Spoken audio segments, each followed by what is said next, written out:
दोस्तों, बार बार यदि हमें घर बदलना पड़ रहा है या घर में कलेश हो रहा है या बच्चों की शिक्षा पूर्ण नहीं हो रही या घर में आर्थिक तंगी है, तो दोस्तों कहीं न कहीं हमारे मकान में वास्तु दोष होता है, तभी ये सारी चीजें होती हैं। या स्वास्थ्य खराब होता है, तो ये वास्तु दोष के ही लक्षण होते हैं। दोस्तों, आज मैं इस वीडियो के अंदर आपको बताने जा रहा हूं कि कौन सा ऐसा मकान या घर होता है जो अशुभ माना जाता है। बहुत वास्तु के अंदर बहुत रहस्यमय चीजें हैं, लेकिन जो महत्वपूर्ण है वो इस वीडियो के अंदर मैं आपको बताने जा रहा हूं। यदि ऐसी मकान की स्थिति बन रही है तो उसका वास्तु दोष तुरंत दूर करवाना आपको जरूरी होता है।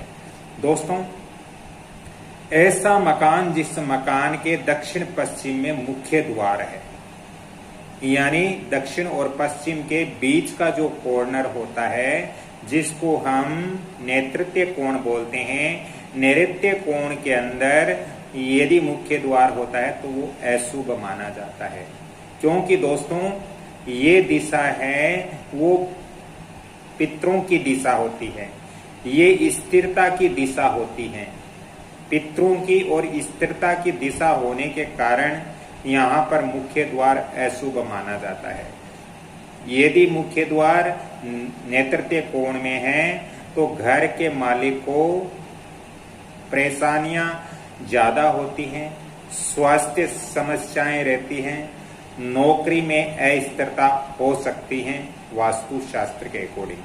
दोस्तों, वैसे ही यदि हमारे घर के उत्तर पूर्वी यानी ईशान कोण यदि हमारे घर का बाहरी होगा या हमने ईशान कोण के अंदर निर्माण किया है, नेतृत्व कोण के अंदर निर्माण कम किया है, तो दोस्तों इससे भी घर में वास्तु दोष होता है। क्योंकि जो हमारे उत्तर पूर्वी दिशा है, उत्तर पूर्वी के बीच की जो दिशा होती है ईशान कोण जिसको बोलते हैं, ईशान कोण है, ये दिशा ईश्वर की और सकारात्मक ऊर्जा की मानी जाती है।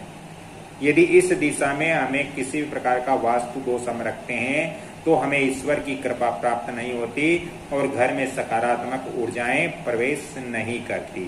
दोस्तों, यदि इस दिशा के अंदर यानी ईशान कोण के अंदर यानी उत्तर और पूर्व के बीच का जो डायरेक्शन होता है, जो दिशा होती है, उसको ईशान कोण कहते हैं। तो ईशान कोण के अंदर यदि घर में सीढ़ियां या टॉयलेट या वहां भारी सामान है या फिर वहां पर किचन है, तो ऐसे घर में मानसिक तनाव बहुत ज्यादा रहता है और बच्चों को भी ये बाधाएं झेलनी पड़ती है। बच्चों के लिए भी ये अच्छा नहीं होता जो घर में बच्चे होते हैं। दोस्तों, वास्तु शास्त्र के अनुसार हमारे घर का जो मध्य स्थान होता है, बीच का स्थान जिसको ब्रह्म स्थान कहते हैं, ब्रह्म स्थान हमारे घर का केंद्र होता है और इसको खुला और हल्का रखना शुभ माना जाता है। जिस घर में ब्रह्म स्थान भारी है, भारी सामान रखा हुआ है, सीढ़ियां हैं या हल्का नहीं है या बंद है, तो वो वास्तु दोष की श्रेणी में ही आता है। दोस्तों, यहाँ पर ब्रह्म स्थान में गड्ढा, भारी सामान होने से घर के जो सभी सदस्य हैं उनको जीवन में बाधाएं वास्तु शास्त्र के अनुसार आ सकती हैं। तो ब्रह्म स्थान को भी आप अपने घर का जांचना आपको जरूरी होता है। दोस्तों, घर के चारों तरफ हमारा जो मकान होता है, उस मकान के यदि चारों तरफ नालियां हैं और गंदा पानी बहता है, तो दोस्तों इससे घर के अंदर आर्थिक नुकसान होता है और घर के सदस्यों को रोग होने का ये संकेत माना जाता है वास्तु शास्त्र के अंदर। तो हमारे घर के चारों ओर यदि नालियां हैं या गंदा पानी है तो वहां से हटाना बहुत जरूरी होता है वास्तु शास्त्र के अकॉर्डिंग। दोस्तों, जो मकान तीर की आकृति यानी त्रिकोण वाला मकान या प्लॉट होता है, तो वो भी वास्तु दोष की श्रेणी में ही आता है। तीर के आकार वाला मकान दोस्तों हमें कभी भी नहीं बनवाना चाहिए, बहुत अशुभ मकान होता है। इससे वास्तुशास्त्र के अनुसार दुर्घटनाएं घट सकती हैं और साथ ही ऐसे मकान में रहने वाले व्यक्तियों को संघर्ष बहुत ज्यादा करना पड़ता है।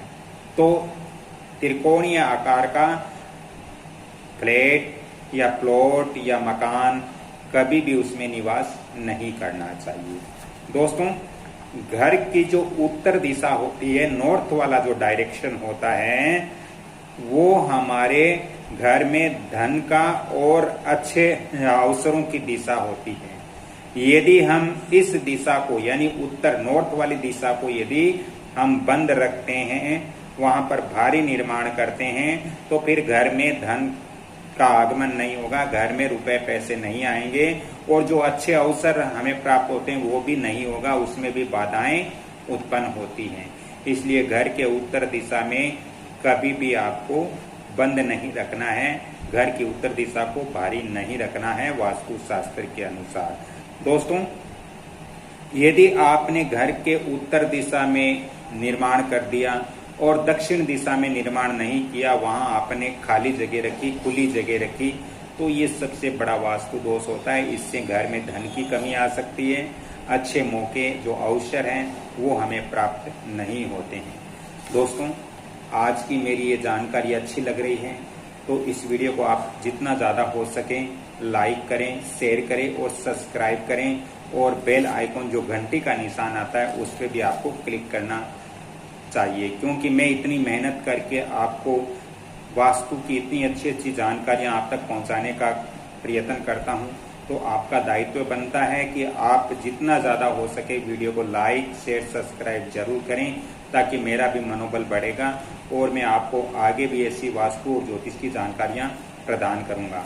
दोस्तों, साथ ही हमारे घर के अंदर जो वायव्य कोण होता है, यानी आपके उत्तर और पश्चिम के बीच का जो डायरेक्शन होता है, वो भी बहुत महत्वपूर्ण होता है। अगर उसके अंदर भी हमने निर्माण किया है, भारी निर्माण किया है, और हमारे घर के दक्षिण पूर्व में यदि हल्का निर्माण किया है, वहां पर खाली रखा है, तो ये भी वास्तु दोष की श्रेणी में ही आता है। इससे भी घर के अंदर वास्तु दोष होता है और ये हमारे घर में संतान के लिए कष्टकारक होता है वास्तुशास्त्र के अनुसार। तो ये सभी चीजें हमें ध्यान में रखते हुए हमें अपने घर का वास्तु ठीक करना है। इसमें भी कुछ चीजें हैं, जैसे यदि आपकी नौकरी बार बार छूट रही है, लग रही है, या आपके घर में सदस्यों का स्वास्थ्य खराब रहता है, तो आपके घर के दक्षिण पश्चिम वाली जो दिशा है उसके अंदर आपको देखना चाहिए कि वहां कोई वास्तु दोष तो नहीं है। यदि आपके घर में व्यक्तियों को मानसिक तनाव ज्यादा रहता है, या बच्चों को बार बार कष्ट होता है, बच्चों को संकट आता है, तो फिर आपको अपने घर के उत्तर या ईशान वाली दिशा में देखना चाहिए कि कहीं वहां तो वास्तु दोष नहीं है। इस तरह से आप वास्तु दोष अपने घर का देख सकते हो।